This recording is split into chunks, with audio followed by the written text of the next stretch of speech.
Megastar చిరంజీవికి AP deputy CM Pawan Kalyan జన్మదిన శుభాకాంక్షలు తెలిపారు. ఈ సందర్భంగా అన్నయ్య చిరంజీవి తన దృష్టిలో ఆపద్బాంధవుడని కొనియాడారు. ఆపత్కాలంలో ఉన్న ఎందరికో సహాయం చేశారని గుర్తు చేసుకున్నారు. కావాల్సిన వారి కోసం ఎంతవరకైనా తగ్గుతారని చెప్పుకొచ్చారు.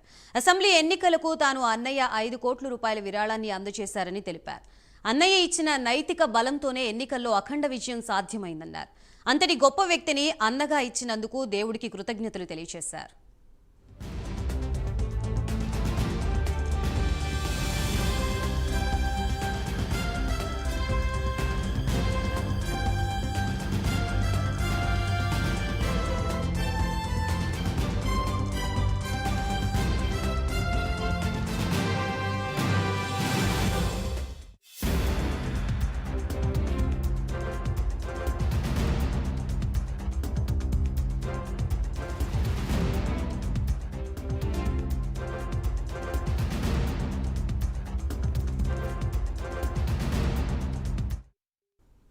మెగాస్టార్ పుట్టినరోజు సందర్భంగా తమ్ముడు పవన్ కళ్యాణ్ తన విషెస్ ని తెలియజేసినట్లుగా తెలుస్తోంది. ప్రస్తుతం ఇదే అంశానికి సంబంధించి మనకి పూర్తి వివరాలు అందించడానికి మా ప్రతినిధి సాంబశివరావు సిద్ధంగా ఉన్నారు. సాంబశివరావు చెప్పండి.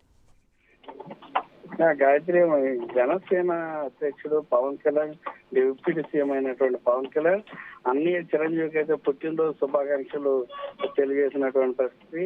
నా దృష్టిలో ఆపద్ బాంధవుడు అన్నయ్య చిరంజీవి అన్నయ్య పుట్టినరోజు సందర్భంగా ప్రేమపూర్వక శుభాకాంక్షలు అంటూ కూడా ఆయన విష్ చేసినటువంటి పరిస్థితి. ఆపత్కాలంలో ఉన్న ఎందరికో ఆయన సహాయం చేయడం నాకు తెలుసు. అనారోగ్యం బారిన పడిన వారికి ప్రాణదానం చేసిన సందర్భం అనేకం.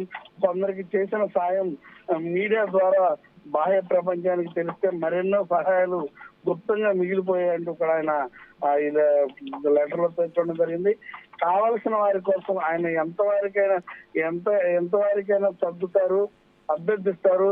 ఆ గుణమే చిరంజీవి గారిని సుగుణ సంపన్నుడిగా చేసిందేమో అంటూ కూడా ఆయన దీంట్లో లెటర్లో వ్యాఖ్యానించడం జరిగింది. అదేవిధంగా గత అసెంబ్లీ ఎన్నికల్లో కీలక దశకు చేరుకున్న తరుణంలో 5 కోట్ల రూపాయల విరాళం జనసేనకు అందజేసి విజయాన్ని అందుకోవాలని మా ఇలవేల్పు ఆంజనేయ సాక్షిగా ఆ చిరంజీవి ఆశీర్వదించారంటూ కూడా దాంట్లో ఆ లెటర్ లో పేర్కొనడం జరిగింది.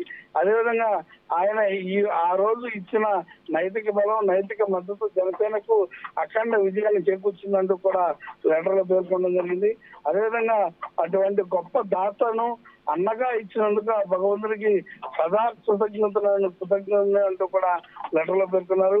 తల్లి లాంటి మా వదినమ్మతో ఆయన చిరతో ఆయన ఆరోగ్యాలతో జీవించాలని ఆ దేవుని మనసారు కూడా ఆ పవన్ కళ్యాణ్ ఈరోజు మెగాస్టార్ చిరంజీవి బర్త్డే సందర్భంగా ఆయనకి లెటర్ ద్వారా విజిట్ చేయడం కూడా జరిగింది. గాయత్రి.